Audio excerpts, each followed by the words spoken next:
Scene one, take one. Yeah, well, we've got one chance, that's all we get. Okay. Like a kilo on a 500 time trial, one chance. All over that. How's it go? Action.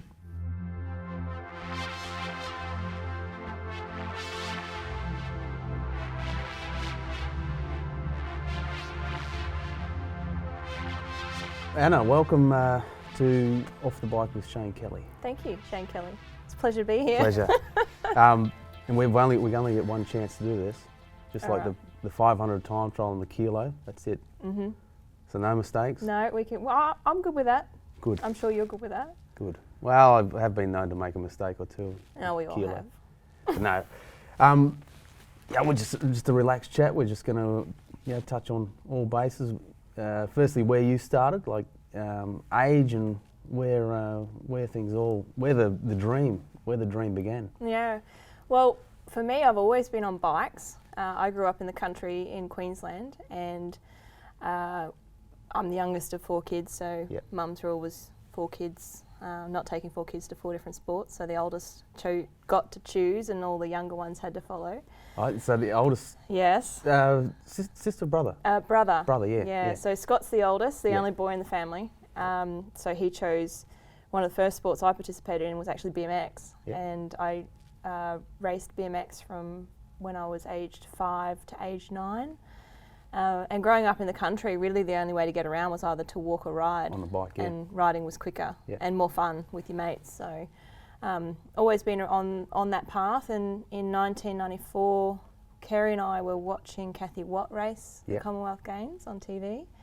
And that was the first time we were ever introduced to track cycling.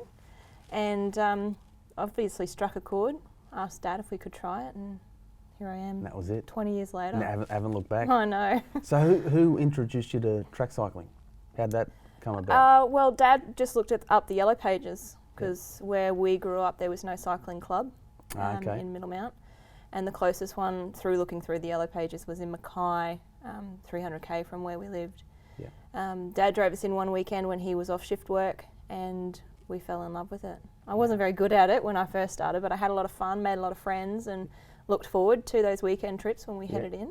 So with the BMX background, no fear, that side of things you're fine, but just need to fine tune things a bit? Yeah, I think so. I think BMX gave me a really good base for high cadence pedalling, for a bit of argy-bargy, having the elbows out and tight tussle racing. All the fun stuff? Yeah, all the fun stuff. Bit of skill work too, with the jumping and the starting and the acceleration. And sometimes being from the country, you'd get a snake crawl across the track, so you would pedal very, very fast to get away from it. Try and jump it? No, or try and jump. No, I rode fast. That was always my option. But when I came to track cycling, I was, and had a go at the sprinting side of it. I was really small physically at the age of 11, so I was never competitive.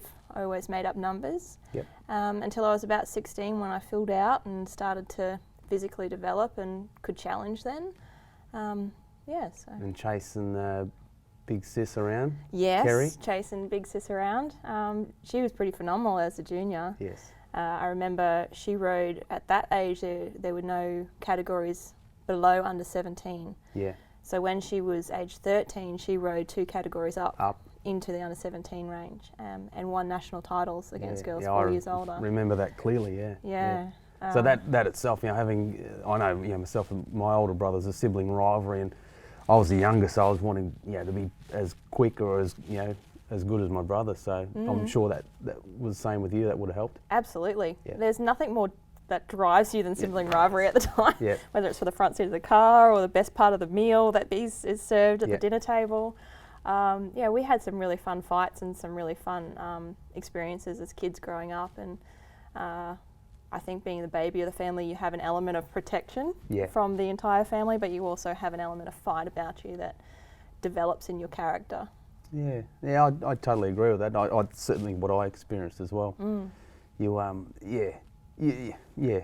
not as probably what's the word for it? Yeah, you're protected a little bit. You're sort of the youngest, so you're babied a little bit, but you still want to have that fight in you to. And I think because you have people looking out for you, you have an element of, or a lack of awareness, or a lack of concern for certain issues and things that can happen. And I think sometimes being an elder sibling, protection becomes quite an element. So you don't want to upset siblings, I think, when you're the older one. No. But when you're the younger one, you don't really care. So. No, who cares, yeah. Yeah. So you've travelled, backwards and forwards to Mackay and also to Rockhampton? Yeah, well, Rocky? mainly it was Mackay to start with. Yeah. And we did that for 2 years. So every weekend, a lot of kilometres. Every weekend, Mum and Dad racked up 600k in the car. We were lucky the local fuel station sponsored us to help us with the cost. But eventually it took its toll on Mum and Dad, because my eldest two siblings, Scott and Tracy, had moved out of home by that stage, so it was just me and Kerry. And they said, well, Rockhampton had a better facility with a banked track, albeit outdoor concrete, and some really great coaching facilities as well with Ken Tucker, Reggie Tucker being there. Kerry had already been picked up by the QAS at that stage, so she was working with Peter Day. But for me, it was more the Tucker family in Rockhampton. Yeah, and it's not bad hands to be in either. No, definitely not bad hands. Probably couldn't have gone into a better situation. Definitely not. He was Mr. Tucker when I first met him. Yep, Mr. Tucker. But now he's very affectionately known as Reggie, and really welcomed into the entire family, and I feel part of the family. And a great cycling family too, with Reggie, his son Kenrick, and Byron and Russell as well. Yeah. And now his granddaughters in Brooke and Lyra contesting in cycling. So I know. I saw actually seeing both Reggie and Kendrick watching the daughters race and winning the national champions, seeing the joy and the excitement on their faces was that was it draws on a bit of emotion, doesn't it? Well, I sort of got a bit teary myself just seeing it. I had to stand back and do these ones because I was watching from the infield, and you see Kenrick, he's involved with the Queensland team, so he's holding his daughter, he's pushing her off, he's giving her all the race tactics, and watching on is Reggie, who's just turned 80. He's got this incredible history of cycling in his life and incredible people. And to see his joy still after 80 years of being involved in the sport and seeing still there. The fire is still burning bright. Very cool. Yeah. Well, I'll just share a little story. I was 8 years old. It was in the lead up to Moscow Olympics. I first met Kenrick at Brunswick Velodrome, and I still remember it clearly. And that's when my Olympic dream began. Really? And I've told him many times that story. And for me, meeting a childhood hero, and he had the time to sign, and talk to me. It was like, whoa, So that took me, a long way. So speaking of childhood hero, you were one of mine. Do you remember when I first asked you for an autograph? I do. Yeah, I do. I've still got it. I do, and actually, I remember just down the back here when you come down for a camp, and 2001 or 2, I think it might have been. And argy-bargy, we had a session where we were bumping shoulders and elbows, and you were getting into me too. Well, I was a little bit tentative to start with because I was paired up with one of my biggest idols, the first time visiting the AIS and on camp, and you're gonna try and hit elbows and rub shoulders with Shane Kelly. I'm like, I'm what? Yeah. I'm with who? Gonna knock him off. And then I got in there, and you were always as lovely as you are, and you made me feel comfortable, so I gave you a good knock. You did. I gave some back. Yeah, well, I tried to, but no, I remember that clearly, and I suppose that was, you'd already sort of made that transition, and you were, moving forward quickly, but that was pretty all the start, wasn't it? 2002. Yeah. Com Games? Games, the year. Yeah. I was invited down on scholarship in 2002, but I declined it. Yes. Just didn't feel quite ready to leave home and quite...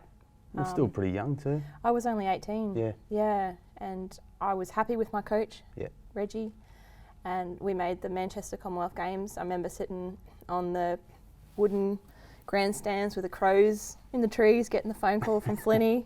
You made the Com Games team, and got a big hug from Reggie, and then it was the next year in 2003 because I won a silver in the Kieran at Worlds that year that I was re-offered a scholarship and chose to accept it that year. Made the big move. Yeah. Big move. Huge move. I know myself as a youngster. It's you do. You leave family. It's which has obviously been your support and your backing for so long, and all of us, you're on your own. Yeah. Still a great family around you, obviously, your teammates and staff and that. But it's it was really hard to leave home and to leave a small country regional area and come to the big city. I'd never felt cold like I'd lived in Adelaide in my life coming from Queensland, so I had to get a whole new winter wardrobe. Yep. Never owned a scarf or a glove or a trench coat or anything like that. Ugg boots. Ugg boots were essential in Queensland, let alone Adelaide. So it was a big shock changing that lifestyle, and it was also quite overwhelming to come into an environment that was so elite and with so many athletes that you'd looked up to and that you'd seen be successful. You know, the Sean Eadys, the Michelle Ferrises, the Shane Kellys, the Joby Dakers, and they're just incredible athletes, and that was quite overwhelming as a young 19-year-old. Yeah, that's it. You're there. You're a part of it. Yes, very much so. I know. I'm speaking for myself, but you grow up quickly, don't you? Oh yeah. Well, you've got to. Yeah. You've got to. Very much so. I mean, for me, I think it was really good. I brought my work down with me. I was a bank teller at the time, so I was doing relief work on lighter days of training. So I had avenues into different areas to meet different people. But yeah, it really can be a shock to the system. You grow up very quickly, especially when you move that far away from home. You don't realise a lot of things. You learn a lot. You make many mistakes. Yeah. But I think in your experience and my experience, your team becomes your family. Yeah. And we socialised many times outside of the training environment, and you looked forward to the friendships that were forged as a result of that. Yeah, and that's it. Many good ones too. Yeah. You just touched on bank telling, and you had work or other things you could balance your cycling career with. I probably didn't know that. I knew you were doing that, but you had a lot of things that were that you had on the go. So I think it's very important. I wished I had probably done more of that. Yeah.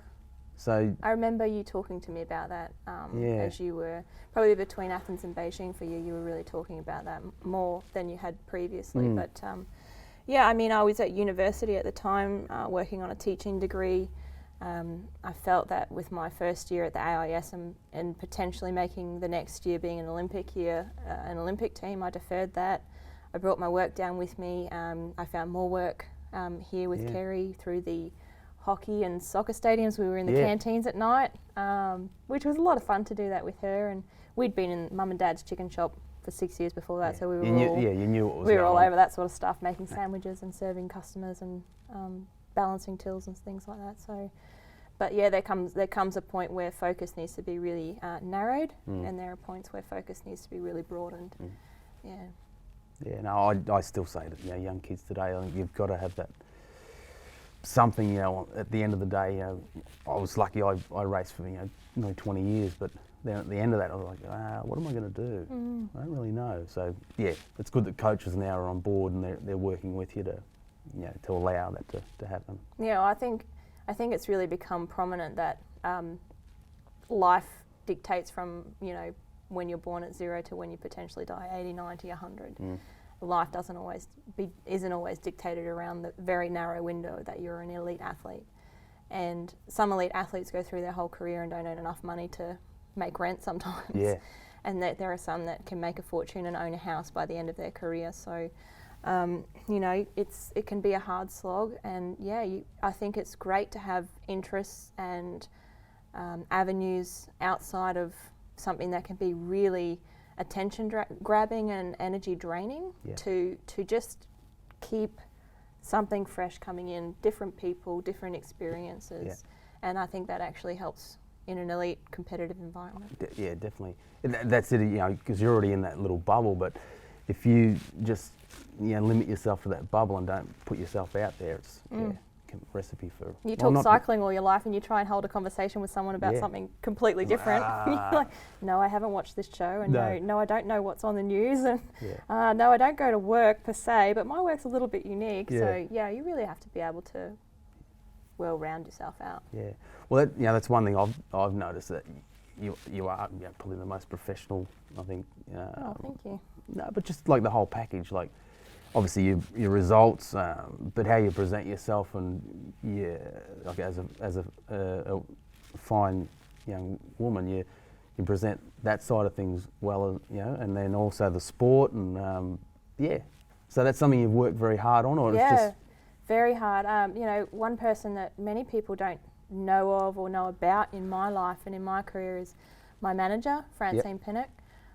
She's a very successful businesswoman who built and owned her own company through Dubai and the United Arab Emirates and reached through to America. So very, very savvy businesswoman, has a criminal psychology degree in a background as well, which, dealing with an athletic person with psychology was very easy for her. But she was an incredible mentor for me, and she was very, and has always been very big on the brand, the profile, building companies and people around you that suit who you are as a person, what your values are as a person, and staying true to you in being able to work with those companies or those charities and those events. And she's always been very business driven, so I've been able to look at a world completely outside of just sport.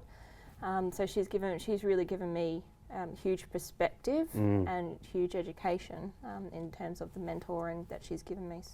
So meeting up with her like that. She found you, or you found her? Chance meeting through a mutual friend. Yeah. That was only a couple of years after I came here, and Kerry and I were looking for help to try and gain some sponsors so that we could go through to Commonwealth Games in Melbourne and hopefully Beijing Olympics with some funding behind us, so we didn't have to work. And she met us and she said, I'm going to help you, and I'm going to get you some money so you don't have to work, and she's been in our corner ever since. Yeah, nice.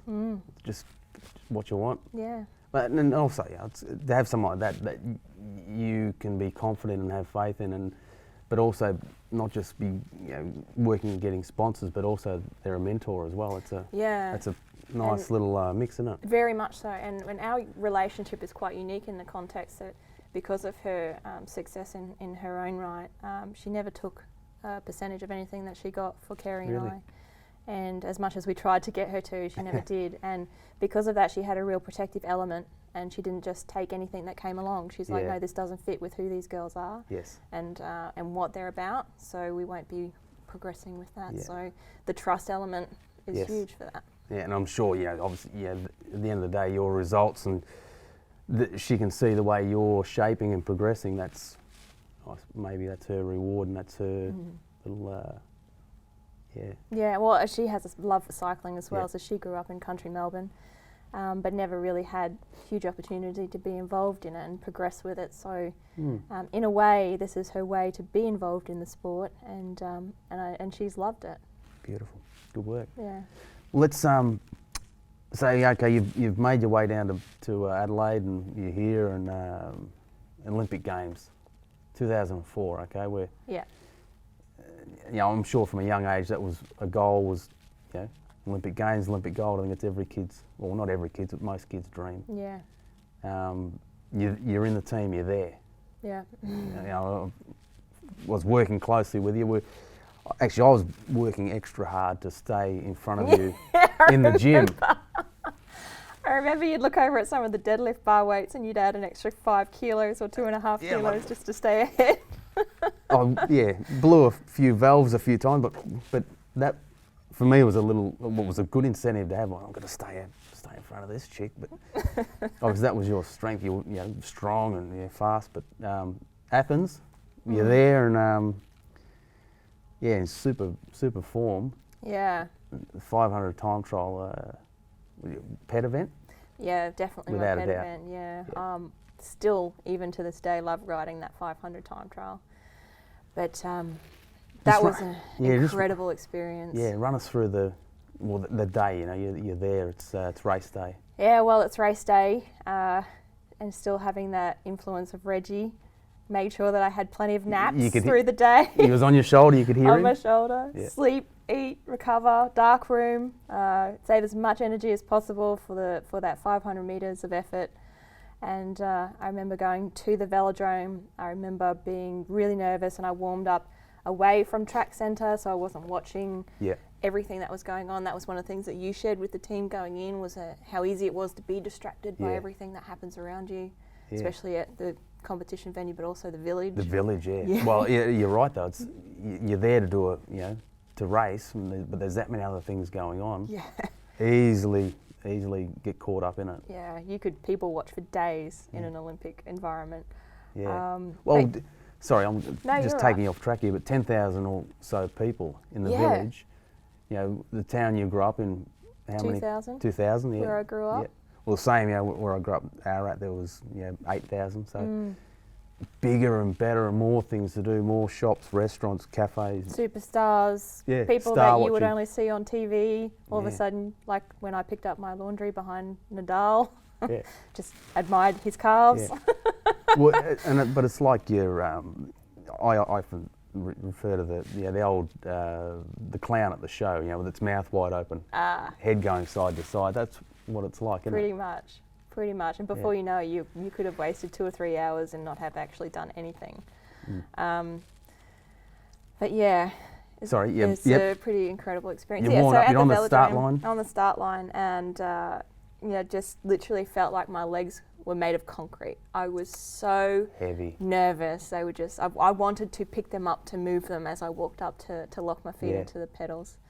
And I don't recall a lot of that race because I don't know whether I was so in the zone or it was such a momentous experience that it just is void, black spot. I remember the start because there was a fly buzzing around my hands. And the biggest moment of your life at 20 years of age, the first Olympic Games, and you're more concerned about a fly than timing things out of the start gate. The pitch of the crowd at the halfway point, I remember that because it changed. Yeah. And I knew I was either close or up. And then I don't have any other recollection until I cross the line and look up to the scoreboard to see that I'd won. But did you know that you're on a good time? Did you? No, worst feeling race. I remember the first 2 pedal strokes out the gate felt heavy. And they felt like I wasn't sharp or explosive or poppy. Yeah. And I was riding a slightly bigger gear than what I had previously ridden, not significantly, but enough.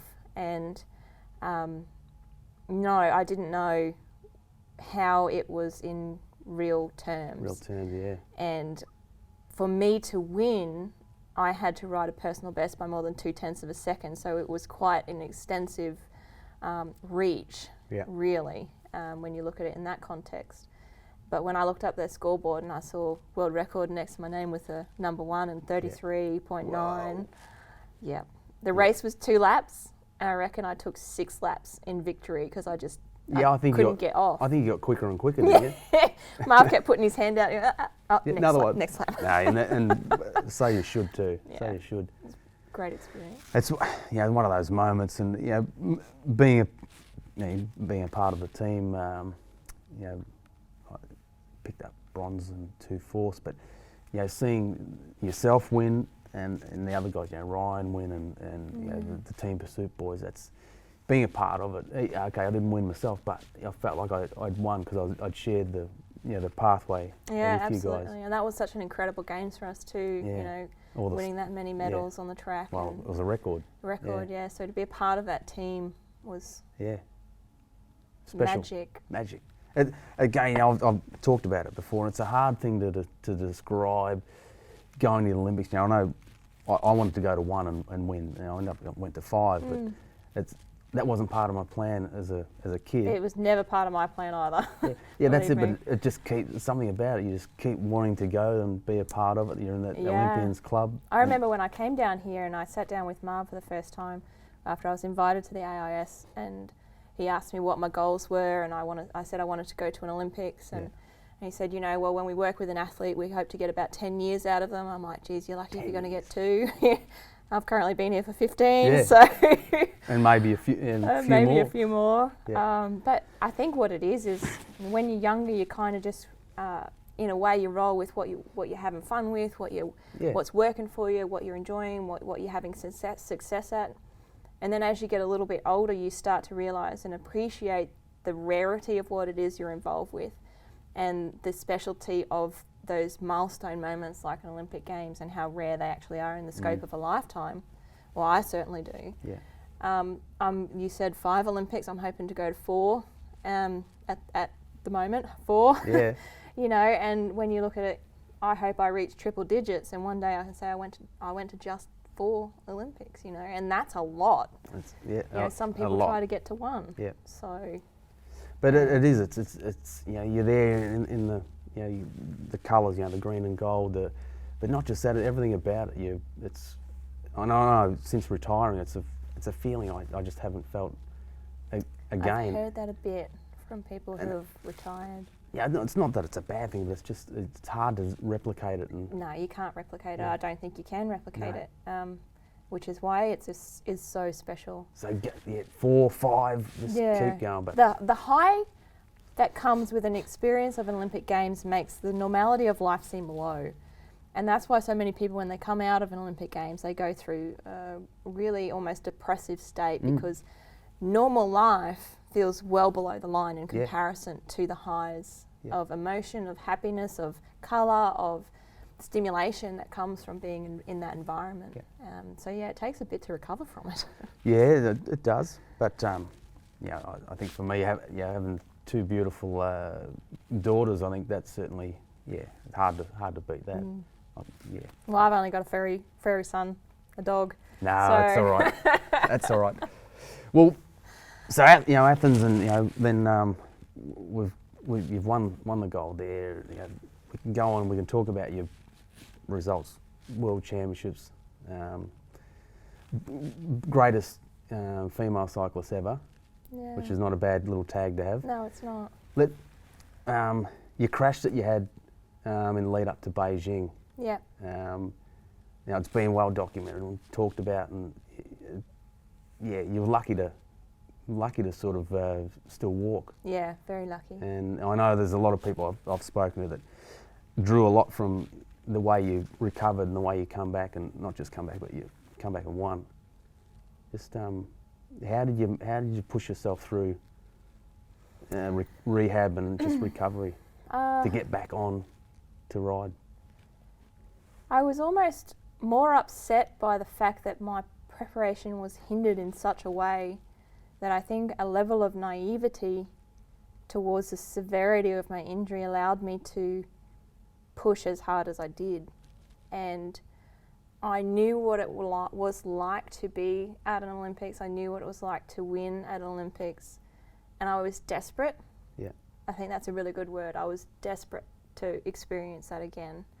And when you have something happen that takes that out of your control, there's an element of panic, there's an element of analysis, there's an element of redirection that happens. Yeah. And not just from myself, but from the coaching staff, the management staff, to work out, 1, is she even going to be in contention again? And 2, can she do it? Can we do it? What needs to happen? How can we make it happen? Who do we need to bring in to make it work? And, really I was so driven to go forward that really their job was to apply the brake when necessary. The brake, And a lot of the time I push and I push and I push, sometimes too far. I was sent home on numerous occasions from medical and physio staff, because my interpretation of what they told me was very different to the actual reality of the interpretation. So I would give the feedback to Marv, the coach at the time, and he was like, yeah, great, we'll get out on the track. This was like a month after I'd broken my neck. Yeah, no. And I was only supposed to roll really slowly on the infield just to see if I could support the weight of my head. Yeah. We were out there behind the motorbike doing warm-up I remember. all sorts of stuff. Man, I was unhappy when he sent me home, because I'll just check in with the medical staff, make sure that we're doing the right thing. Gave him a phone call and he just went white. And as soon as he went white, I knew he was going to send me home, and he got off the phone, he goes, "You home, don't come back for another 6 weeks." Yeah. And I'm like, no! I can't sit around for 6 weeks. 4 weeks was killing me as it was, but... But you did quite a lot on the pretty sitting upright, didn't you? On the ergo. Yeah, we had the mechanics come round. They set up my road bike on the ergo and a portable clothes rack, because I dislocated my shoulder as well. So that was the stabilising factor. I always had people around me in case I fell with dizziness. eventually that went, and I was able to sit on the handlebars. I went into the pool, did a lot of recovery work in the pool. Because I did well there, I was allowed to go back into the gym. And a lot of the time I was pretty much just carried from one apparatus by our gym coach, Craig Colduct, to another, and they would just load the weights and I would move it with my legs and essentially train the body from toes up. So by the time my hip had healed, I was quite strong in the lower half and could start doing ab work. By the time my arm had healed, I could start doing some arm work. Yeah. By the time it came for the brace to come off, my body was in quite good shape, but we just had to really work on developing muscular strength around the upper body and the neck and the shoulders.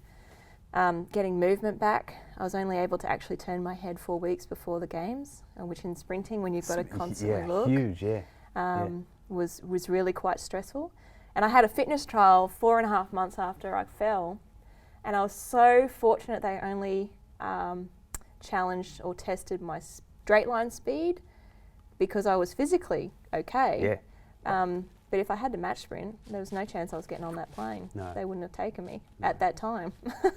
But that, I remember, watching you, just the process of, and I only saw little bits of it, in the gym and at the track. So obviously the stuff that happened, at home and away from the team, I'm sure it was pretty frustrating. But hugely just frustrating. That process, and I suppose that, the resilience and the toughness and the tenacity. I've had that word thrown. Commitment and well, I suppose stuff you learn as a kid. Obviously, I think so. Yeah. Just with my family upbringing, my experiences. But it was extremely frustrating, and I think any athlete who goes through injury knows that deal, and especially when you're used to being at a level of physical activity and health and all those sorts of things, when that's not going right, it's your whole world kind of falls apart to a degree. So in that rehab and recovery process, I actually learnt a lot about myself and a lot about what I could apply in my life that actually helped me be better as an athlete and as a person between Beijing and London. Things like only focusing on what I had an effect on, things that I could control. Yeah, the controllables, The controllables. Whereas before that, I was stressed about what other athletes were doing and where I sat in qualifications for different races, and I just took all that off the table. What can I do today that's going to have an effect on where I want to end up? But that's it, the stuff that you can't control, it's just you're wasting so much energy. And I mean, the stress that I was under, my hair was falling out, which is why I cut my hair afterwards. But I also learned about the people that you surround yourself with. When you're in as dire a situation as that, you can be really reflective of the energy that people throw to you. Negative people who are irritable and angry and unhappy with where they were in the day or whatever. I would find myself going, God, I feel sorry for myself. This isn't fair. Why did this happen to me? And when I surrounded myself with people who were happy and positive and enjoying life, and I found my thoughts were not on me or my injury or what was going on. My thoughts were happy. The time of the day went much, much quicker.